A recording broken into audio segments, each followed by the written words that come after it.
Saudara-saudari yang terkasih, kita jumpa lagi dalam Pelita Hati hari ini, Kamis 6 Oktober 2022.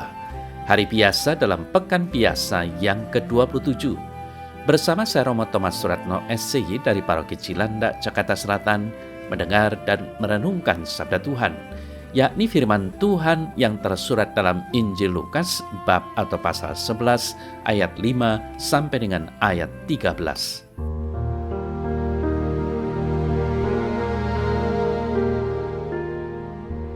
Pada waktu itu sesudah mengajar para murid berdoa, Yesus bersabda kepada mereka, "Jika seorang di antara kamu mempunyai seorang sahabat dan pada tengah malam pergi kepadanya dan berkata kepadanya, 'Sahabat, pinjamkanlah kepadaku 3 roti, sebab seorang sahabatku yang sedang berada dalam perjalanan singgah ke rumahku, dan aku tidak mempunyai apa-apa untuk dihidangkan kepadanya.'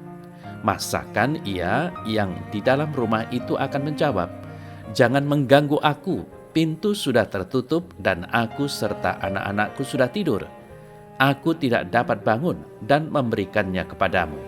Aku berkata kepadamu, sekalipun ia tidak mau bangun dan memberikannya kepadanya, karena orang itu adalah sahabatnya. Namun karena sikapnya yang tidak malu itu, ia akan bangun juga dan memberikan kepadanya apa yang diperlukannya. Karena itu, aku berkata kepadamu, mintalah, maka akan diberikan kepadamu, carilah, maka kamu akan mendapat, ketuklah, maka pintu akan dibukakan bagimu.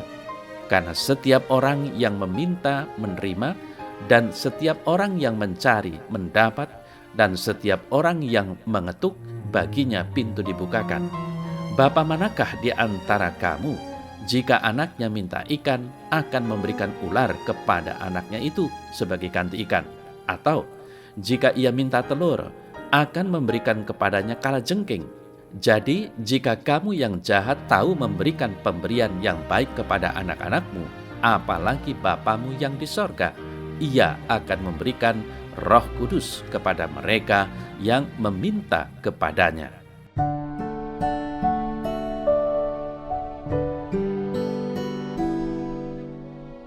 Saudara-saudari yang terkasih, kadang-kadang kita berjumpa dengan orang-orang yang suka mengeluh karena merasa Tuhan tidak adil. Mereka berdoa seraya meminta, tetapi Tuhan tidak mengabulkannya. Tuhan lalu dipersalahkan dan mereka berniat untuk menjauh dari Tuhan. Mereka berdalil rajin berdoa dan mengucap syukur, tetapi mengapa Tuhan tidak mengabulkannya? Saya teringat apa yang dikatakan oleh Santo Yakobus. "Kamu berdoa juga, tetapi kamu tidak menerima apa-apa, karena kamu salah berdoa, sebab yang kamu minta itu hendak kamu habiskan untuk memuaskan hawa nafsumu." Yakobus 4 ayat 3.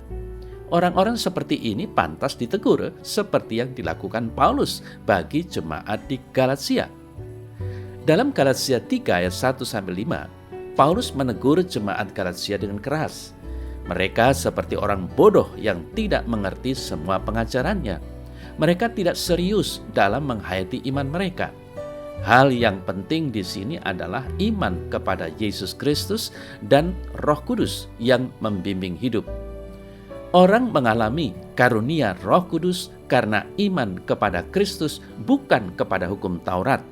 Yesus Kristus wafat untuk menyelamatkan manusia. Orang dapat memperoleh keselamatan bukan karena kuat dan hebat dirinya, melainkan karena anugerah dari Tuhan. Maka yang harus dimiliki manusia adalah rasa syukur kepada Tuhan, terutama atas semua anugerah Roh Kudus. Saudara-saudari yang terkasih, setelah Yesus mengajar doa Bapa kami sebagai doa yang meringkas dan menyempurnakan semua doa umat Allah, penginjil Lukas memberi 2 contoh yang kiranya dapat membantu kita hidup doa, yakni keyakinan dan ketekunan.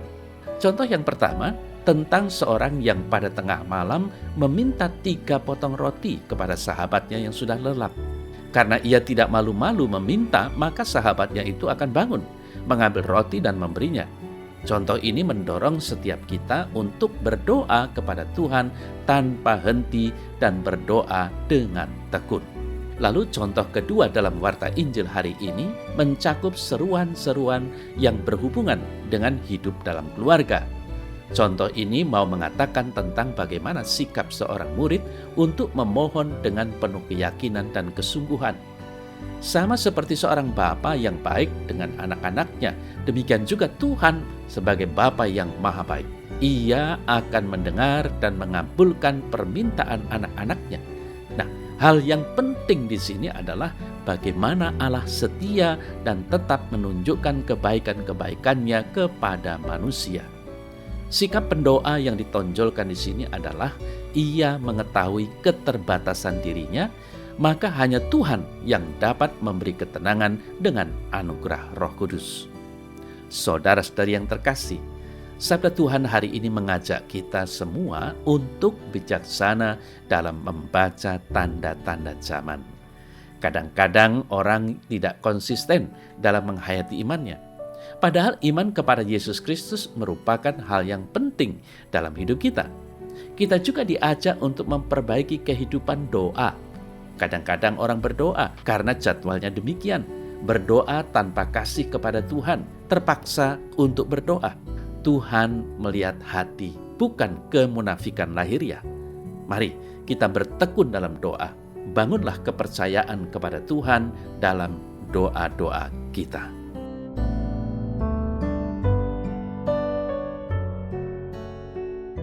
Dalam nama Bapa dan Putra dan Roh Kudus. Amin.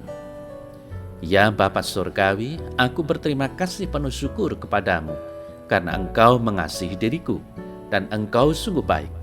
Aku percaya bahwa jika aku bertekun dalam doa disertai ketaatan, maka Engkau akan mencurahkan Roh-Mu. Amin. Semoga Allah yang Maha Kuasa memberkati saudara dalam nama Bapa dan Putra dan Roh Kudus. Amin.